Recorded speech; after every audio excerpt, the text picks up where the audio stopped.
property. Right. So let's talk about the impact of artificial intelligence on that premise. If the treasure is in the story, and the story is created by a machine, where does all that go? Because when you described earlier this kind of Christmas miracle of getting paid for the edit, clips that fell on the floor, almost literally, the archives, getting paid for the archives of B-roll and unusable content of the 5,000 hours, or maybe more, maybe 10,000 hours that Arcadia shot over 20 years.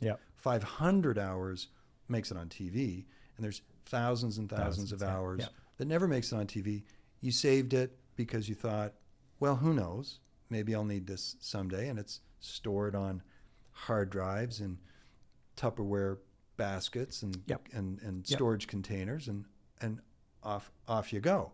Along comes the Christmas miracle, and someone says, that content is valuable to an AI model who needs it to train their next generation model on, because the first generation model, they used YouTube. They did what we call stripped and stole content, I suppose, and that content, they used it up. And you think, well, gosh, there's a lot of content on YouTube. They must have had enough. Turns out, no, they don't have enough.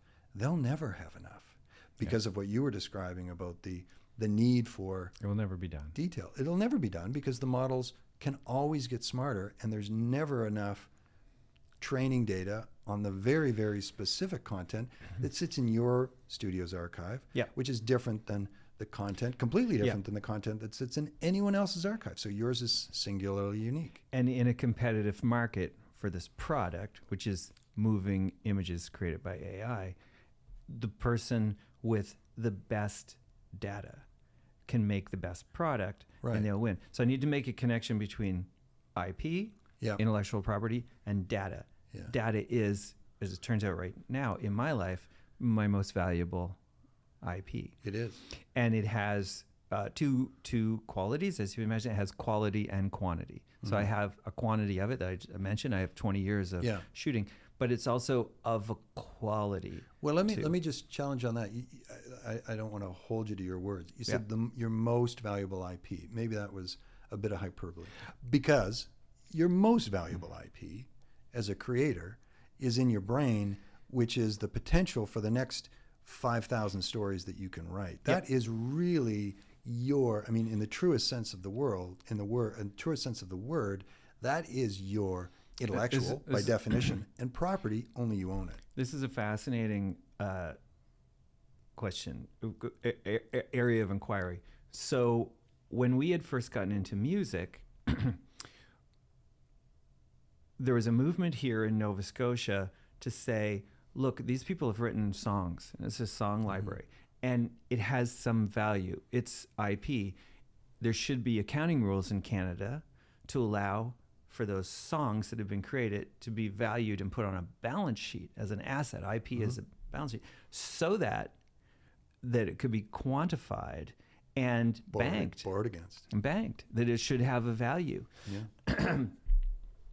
And it didn't work. It didn't work.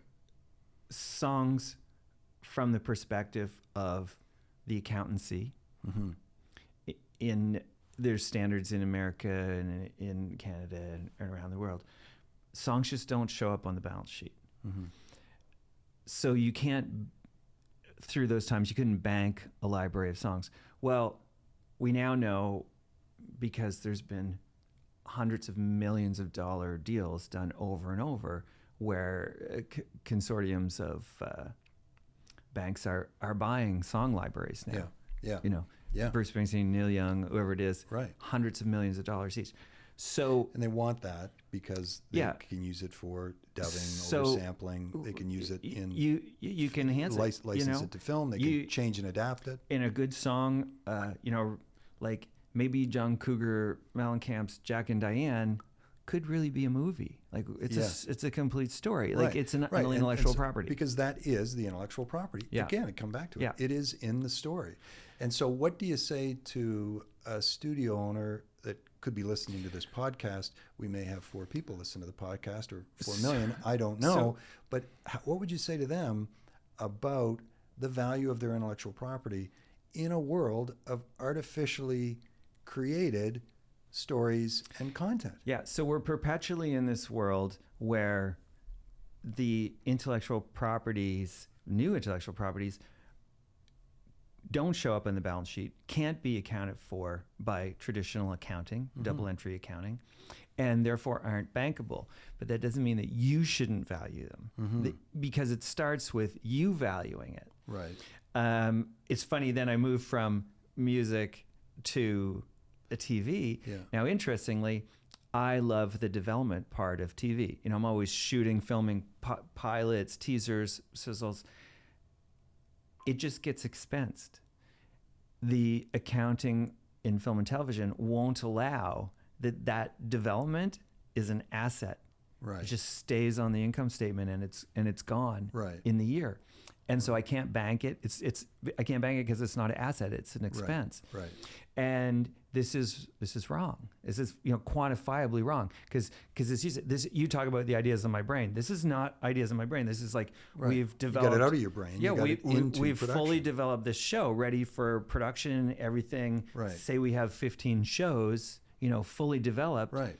You would think they would be on the balance sheet. At least valued at cost. At least valued at cost, if not some waning, depreciating version of if they get made. So if this gets made, it's a $1.5 million. I wonder if the advent of a training data marketplace might not start to change that from the intangible asset of a film library, which is sitting there not making money, to the tangible opportunity to license that content, not sell it, to license that content as training data, because it's actually a lot closer to currency than it's closer to cash. Yeah. It's about as concrete and an asset as you can get now when you think about that video asset sitting in the archive.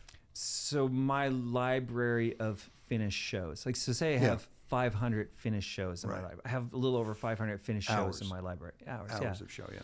And they're still in there at cost, right? Being depreciated, right?